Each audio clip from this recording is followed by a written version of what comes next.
Discord permet aux utilisateurs de mettre des réactions sur les messages. Donc on va voir ça sur Discord.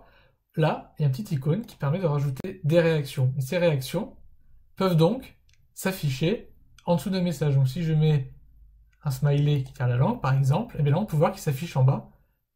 Brouille a réagi avec le nom du smiley. Et en cliquant là, on peut même voir la liste de toutes les réactions qui ont été mises sur le message. Donc ici, il n'y a que moi, mais quand il y a plusieurs utilisateurs, on peut donc déterminer toutes les réactions, voir toutes les réactions que les personnes ont mises. Donc, bonne nouvelle, avec notre bot, on va pouvoir analyser ces réactions et les utiliser comme on le souhaite. Donc on va voir ça tout de suite, on revient dans le code, et on va écouter un nouvel événement. Donc ça ne sera pas écouter l'événement comme on l'a fait ici, message. On va pas écrire notre code ici, vu que le bot ne doit pas réagir quand il va entendre un message, mais quand il va détecter qu'il y a un message de type réaction. Donc pour ce faire, on va mettre client Discord.on pour dire qu'on écoute un événement, et on va mettre l'événement message reaction add. Donc cet événement-là va être déclenché quand un utilisateur va mettre une réaction sur un message. Et donc en paramètre, on récupère la réaction, donc les informations sur la réaction, le nom de la réaction, par exemple, et après on va récupérer l'utilisateur, donc l'information, l'utilisateur qui a mis cette réaction. Voilà, et on va créer une fonction. Vous allez voir, c'est très simple. On va faire une condition.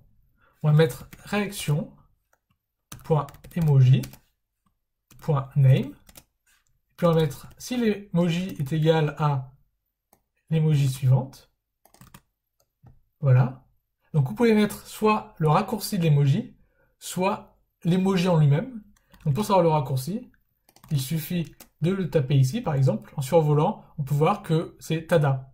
Donc si on souhaite faire en sorte que, à la place de mettre l'icône dans notre code et de mettre le nom de l'emote, il suffit de mettre ici un Tada, par exemple.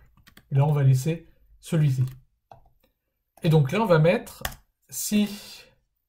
Alors, client Discord, si donc l'émote qui a été rajoutée, si la réaction qui a été rajoutée à un message est la suivante, on va mettre un client Discord.channels. Et comme on avait vu précédemment dans une autre session, on va créer un message qu'on va poster dans notre salon debug, notre salon d'administration de notre Discord. .send, et on va envoyer trois petits trucs. Trois petits icônes Tada. Voilà. Et en plus, on va aussi, tant qu'on y est, faire le même morceau de code. Donc je vais le copier-coller. Voilà. On va écrire aussi dans notre salon debug. Et on va mettre un send. Et on va mettre réaction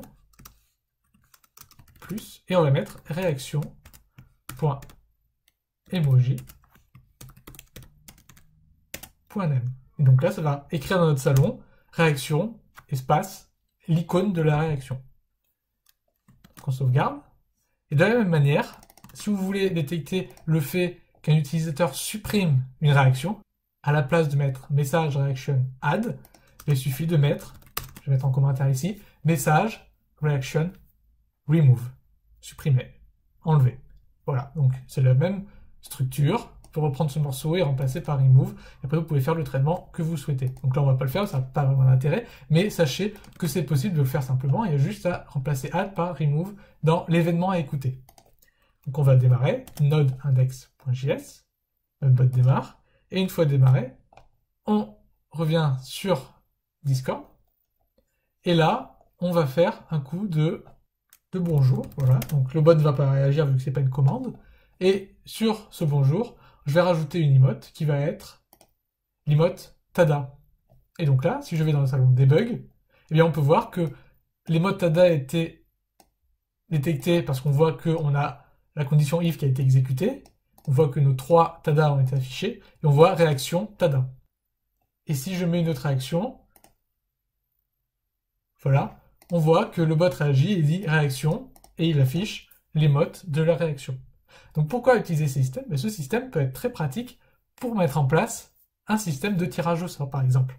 Donc le bot l'utilisateur taperait dans le salon debug point d'exclamation tirage, avec le temps, 30 secondes, 20 secondes, allez, 20.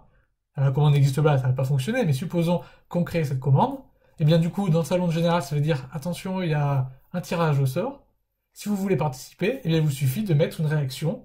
Par exemple, réaction point pouce levé. Voilà, avec celle-là, mais ça voudrait dire je participe. Et du coup, le bot va détecter et l'ajouter à la participation.